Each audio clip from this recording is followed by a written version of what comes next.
Alors, après Tex Avery, nous verrons Les Nerfs à vif, réalisé par Jack Lee Thompson en 1962. Je vais essayer d'être un peu plus complet que ne l'était Monsieur Eddy à son époque. Et si le film qui a vraiment défini les codes du thriller moderne n'était pas un Hitchcock, mais un incroyable face-à-face. Les Nerfs à vif est le premier vrai thriller psychologique à avoir glacé le sang du grand public. Il y a des films comme ça qui vous marquent au fer rouge, des films dont la tension s'insinue sous votre peau pour ne plus jamais vous lâcher, même après le générique. En 1962, ce film en noir et blanc va redéfinir la peur au cinéma.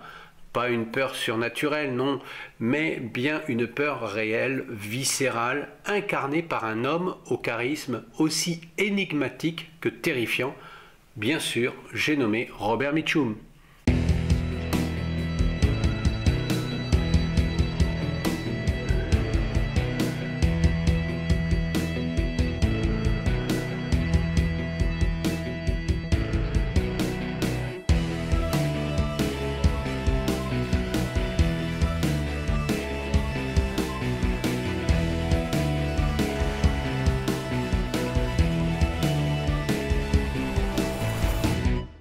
Bienvenue à vous les abonnés et tous les nouveaux qui passaient par la chaîne.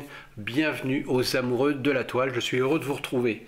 Alors, pour vraiment saisir l'onde de choc des Nerfs à vif, il faut donc remonter en 1962.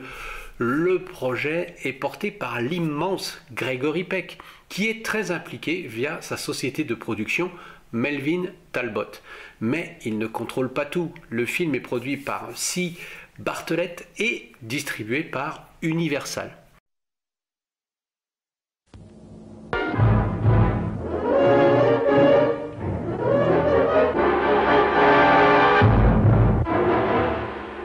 C'est lors du tournage des Canons de Navarone que Gregory Peck propose au réalisateur Jack Lee Thompson de lire le livre The Executioners de John MacDonald.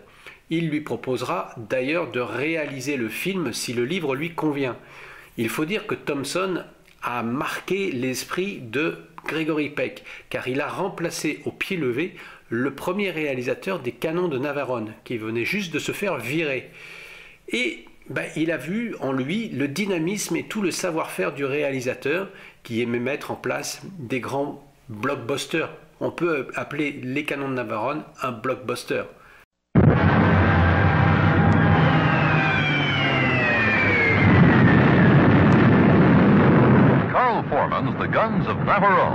Il lui propose donc de réaliser son prochain film, Cap Fear, titre que trouva d'ailleurs Gregory Peck en cherchant sur une carte. Il a trouvé que ce titre était percutant et allait coller parfaitement à ce film. Gregory Peck décide donc de faire confiance à ce réalisateur pour jouer Sam Boden, un avocat intègre dont la famille est menacée. C'est Gregory Peck lui-même qui incarnera ce rôle. C'est une évidence. Il est l'incarnation du héros moral américain. I know how it is. I sweat too. For 8 solid years I sweat.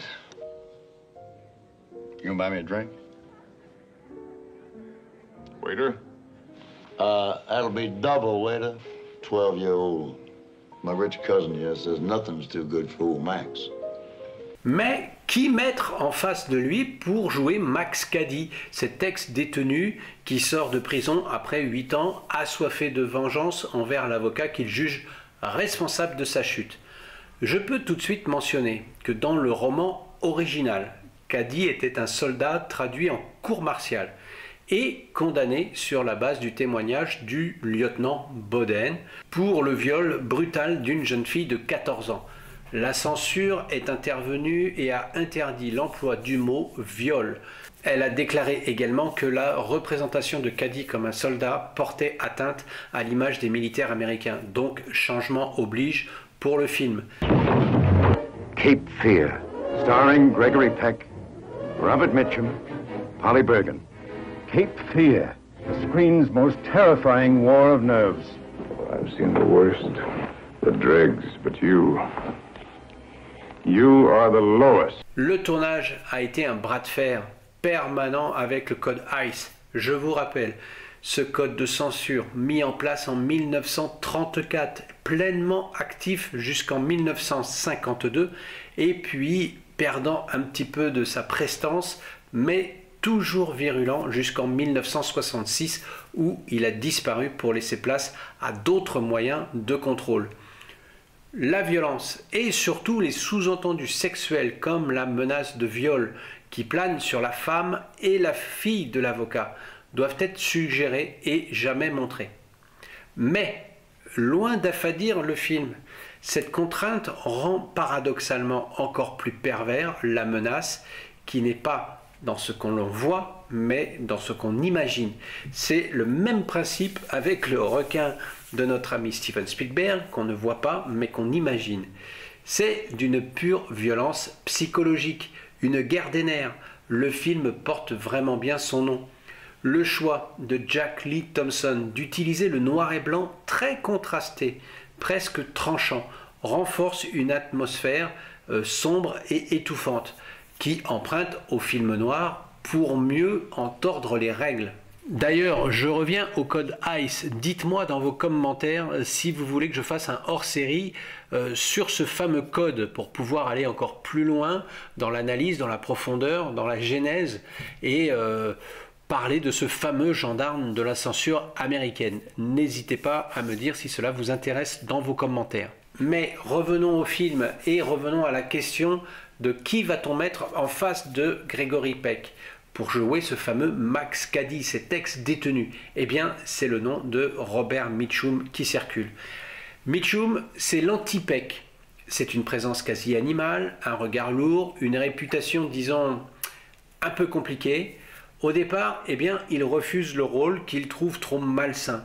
Et la légende raconte que Gregory Peck lui-même a dû insister, allant jusqu'à lui faire livrer une caisse de bourbon pour le faire changer d'avis. Une tactique qui a visiblement payé, puisque Mitchum aurait appelé et le réalisateur et l'acteur-producteur pour leur dire « c'est bon, je suis bourré, allez, je vais vous le faire votre film ». Comme quoi, ça ne tient pas à grand-chose.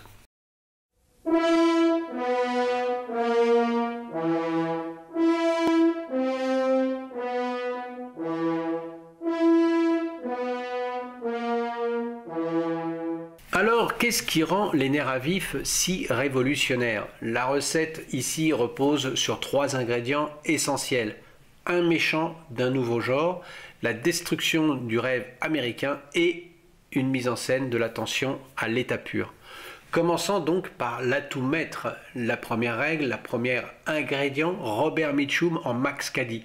Ce n'est pas un monstre gothique ou un gangster classique, c'est un homme. Une brute, oui, mais une brute intelligente, patience, méthodique. Dès sa première apparition, cigare aux lèvres et Panama sur la tête, il installe une présence dérangeante.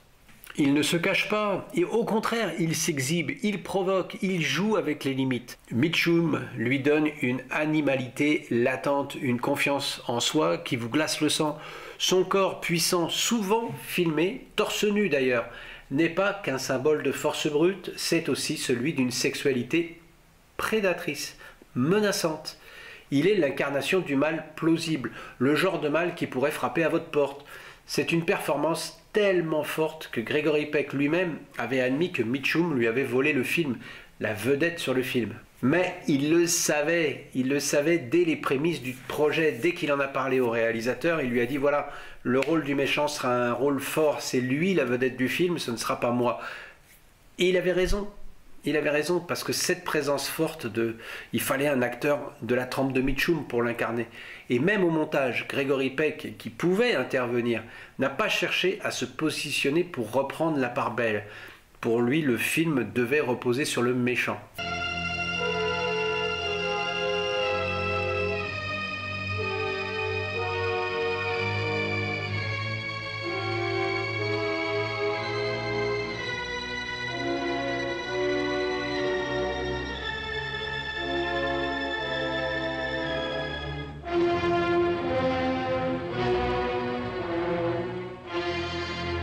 Ensuite, le deuxième ingrédient, si je puis dire, le film s'attaque au cœur du rêve américain, la famille et la loi. Prenez Sam Boden, joué par Gregory Peck, parfait en homme de loi, droit et intègre. C'est un avocat, un homme qui croit en la justice. Il représente l'ordre. Mais tout le jeu de Max Cady, c'est d'utiliser la loi contre lui. Il le sait, aux yeux de la police, il n'a rien fait de mal. Il harcèle, mais en restant dans les clous. Un regard, une présence un peu trop insistante, un mot de travers, la police menée par l'excellent Martin Balsam est impuissance. Le système est censé protéger la famille et en fait, eh bien, ça se retourne contre elle. Cela devient son pire piège. Cette impuissance de l'homme civilisé face à la bête qui maîtrise les règles du jeu est une source d'angoisse fondamentale. Le foyer, vous savez, on dit toujours « home sweet home » n'est plus un sanctuaire. Cady peut s'en approcher, le contaminer par un simple coup de fil, transformant ce refuge en prison psychologique. You just put the law in my hands, and I'm gonna break your heart with it. I got a little plan for your wife and kids. They're never gonna forget. Never. Enfin, il y a en troisième ingrédient, si je puis dire, encore une fois, la mise en scène de Jack Lee Thompson. Grand admirateur d'Hitchcock, il a retenu les leçons du maître et pour cause, il s'entoure de la garde rapprochée de Hitchcock lui-même. La musique, elle est signée par Bernard Herrmann, le compositeur fétiche du maître du suspense. Et la partition pour les nerfs à vif est l'une des plus angoissantes du cinéma. Maintenant, petite réflexion pour nous tous qui connaissons ce film, la référence à Hitchcock ne vient-elle pas justement principalement de la musique, aussi percutante soit-elle? Est-ce qu'il y aurait, moi je me pose la question, est-ce qu'il n'aurait pas mieux fallu confier la musique à quelqu'un d'autre, qui aurait fait une bande son complètement différente, mais qui aurait peut-être éloigné, on va dire, toute référence avec Hitchcock? Ou alors est-ce que ça a été voulu? Je ne sais pas. Je vous pose la question, peut-être que vous aurez une réponse. Parce que il faut penser que ces quelques notes dissonantes, vous savez, martelées comme un compte à rebours, assez funeste d'ailleurs, eh bien, ne sont pas juste un simple accompagnement sur des images. Elles sont aussi la voix de l'obsession de Cady. Mais si proche de l'univers de Hitchcock, ça peut devenir un peu déstabilisant à la vision du film. En ce qui concerne le montage, pareil, il est confié à George Tommasini, le monteur de Psychose et de Vertigo. Alors un grand talent, certes, le rythme est implacable. Chaque scène faisant monter la pression d'un cran, la tension n'explose jamais dans un jumpscare facile, non, elle s'installe, elle dure, elle étouffe. C'est un crescendo insoutenable qui culmine dans un affrontement final dans les marais de Cap Fear. D'ailleurs, on voit l'homme de loi s'abandonner à ses principes et se battre comme un animal pour se sauver et sauver sa famille.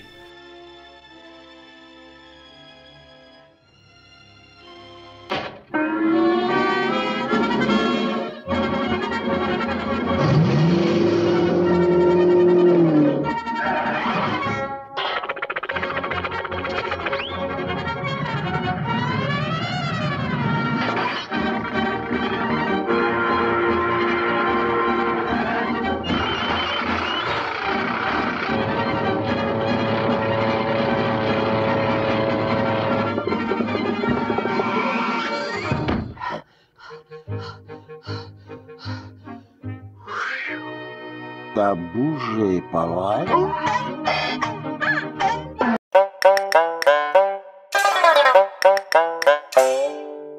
Alors, Les Nerfs à vif est-il vraiment le premier thriller moderne? Soyons honnêtes, le terrain a déjà été préparé. On pense tout de suite à La Nuit du Chasseur en 1955, où Robert Mitchum, déjà, jouait un prédateur menaçant une famille. Et bien sûr, on ne peut pas oublier Psychose de Hitchcock, sorti 2 ans plus tôt, qui était déjà une plongée très profonde dans la psychologie du tueur.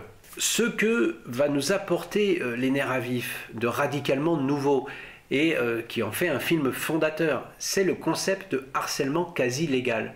Cette idée où un homme utilise les failles du système pour détruire psychologiquement sa victime avant de l'atteindre physiquement. Le film a posé les bases des thrillers d'invasion domestique tel qu'on le connaît aujourd'hui, où la menace n'est plus un fou masqué qui surgit dans la nuit, mais un individu calculateur qui démantèle une vie pièce par pièce au grand jour. L'influence de ce film est palpable dans des dizaines de films qui vont suivre, comme Fenêtre sur Pacifique ou La main sur le berceau. C'était la grande période des thrillers psychologiques ces années 90. Mais la preuve la plus éclatante de son impact, eh bien, c'est bien sûr son remake de Martin Scorsese de 1991. Plus violent, plus baroque, c'est un hommage direct à la puissance de l'œuvre originale, à tel point que Scorsese a utilisé la partition iconique de Bernard Herrmann et a offert des caméos aux acteurs du premier film. Gregory Peck en avocat de Caddy, Balsam en juge et Mitchum en lieutenant de police.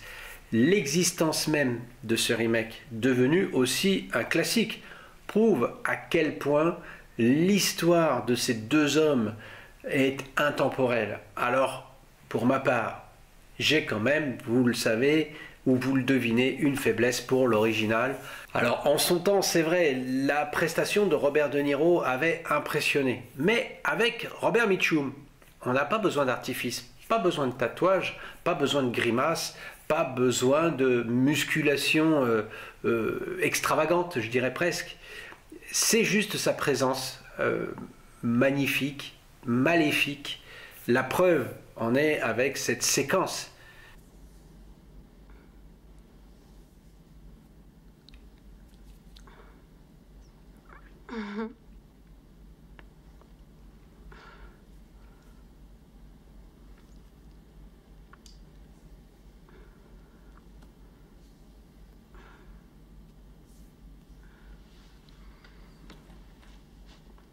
Pas besoin dans l'original d'en arriver là pour démontrer tout le côté néfaste de Mitchum.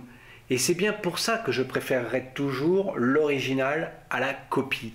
D'ailleurs, il est peut-être temps que je vous donne mon avis et réellement je pense que ce film a quand même inspiré beaucoup d'autres films. Et il faut reconnaître qu'il a tous les atouts dans son jeu. Une histoire simple et pourtant captivante, et ce grâce à un casting incroyable où Robert Mitchum est juste terrifiant. Il n'y a qu'à le voir d'ailleurs dans cette scène à l'hôtel où il est en compagnie de Diane Taylor. Très belle actrice, Diane Taylor. Le regard qu'il pose sur elle, sa façon de se mouvoir, eh bien ça vous donne les chocottes. Pas besoin d'être démonstratif au-delà de ça, hein. On sait tout de suite qu'il est dangereux.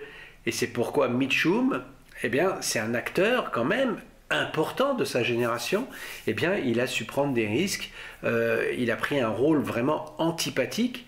Numbing, paralyzing fear.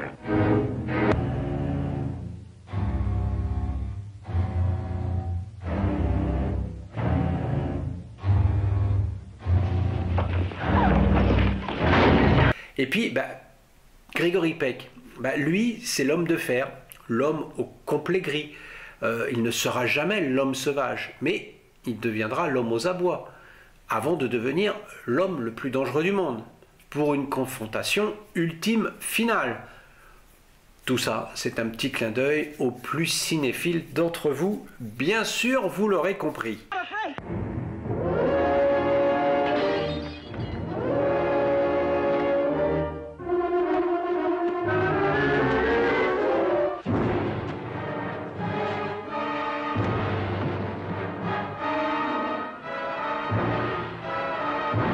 Je préfère donc, et de loin, l'original à la copie de 1991. L'ambiance toute hitchcockienne, difficile à dire, hitchcockienne, est présente, mais le film ne se résume pas qu'à cela. C'est un véritable tour de force, un film puissant qui n'a pas pris une ride, je trouve, toujours malaisant d'ailleurs, sans trop en montrer. Il arrive à créer une atmosphère pesante. En fait, c'est du grand art. Au final, Les Nerfs à Vif n'a peut-être pas inventé le suspense, bien sûr que non, mais il a sans contexte défini les contours du thriller psychologique moderne, dans sa forme la plus pure et la plus dérangeante. Il a déplacé la peur du manoir hanté à la banlieue. Il a remplacé le monstre par un homme au sourire narquois, prouvant que le mal le plus terrifiant, eh bien, c'est celui qui nous ressemble. Cape Fear, the nightmare that becomes a shocking reality. come on. If you touch me, you'll go back to prison for life. You want to make a little bet on that? But you will. I'm not like Nancy. I'm not afraid to testify. I swear it. You've got to believe. Et pour vous, quel est le film qui a inventé le thriller moderne? Est-ce que c'est un film de Hitchcock, de Clouzot pour le côté français, ou peut-être même un film plus méconnu que vous aimeriez nous faire découvrir? Dites-le moi dans vos commentaires. Le débat est bien sûr ouvert, comme d'habitude. Si cette analyse vous a plu et que vous voulez voir d'autres classiques décortiqués sur cette chaîne, avec mon point de vue, eh bien, vous savez ce qu'il vous reste à faire. Vous vous abonnez, vous activez la petite cloche pour ne rien manquer, bien sûr. Et puis, vous pouvez laisser un commentaire. Je réponds, en tout cas, j'essaye de répondre à tous les commentaires, c'est-à-dire les 3 qui me sont faits sur les vidéos, toujours les mêmes. Karim, H, Pierre, allez, Dominique de temps en temps. Et je plaisante, il y en a d'autres, et heureusement d'ailleurs. Bref, je répondrai avec grand plaisir. Et surtout, vous pouvez aussi booster la vidéo. Vous avez le petit boost. Alors, je ne sais pas trop à quoi ça fonctionne. Si ça amène la vidéo au niveau de l'algorithme de YouTube, peut-être qu'on me trouvera plus facilement grâce à vous. Donc voilà, ça peut toujours aider. Essayez de le faire si vous en avez l'occasion. Tout cela, on arrive à la fin de cette vidéo. Je vous remercie de m'avoir suivi jusqu'à maintenant. Et comme le faisait notre ami Monsieur Eddy à la fin de chaque émission du mardi soir, la dernière séance, il présentait le programme qui allait suivre. Et la prochaine fois, eh bien, je vous parlerai de La Terre des Pharaons de Howard Hawks, un film donc d'aventure, grand spectacle. En tout cas, on en parlera la prochaine fois. Et attendez, pas fini, puisque si vous voulez bien être avec nous le mois prochain pour la dernière séance, ben vous verrez La Terre des Pharaons, un film de Howard Hawks, carrément. Je vous remercie de m'avoir suivi. Je vous dis à très bientôt. Portez-vous bien surtout. Bonne toile. Ciao, ciao.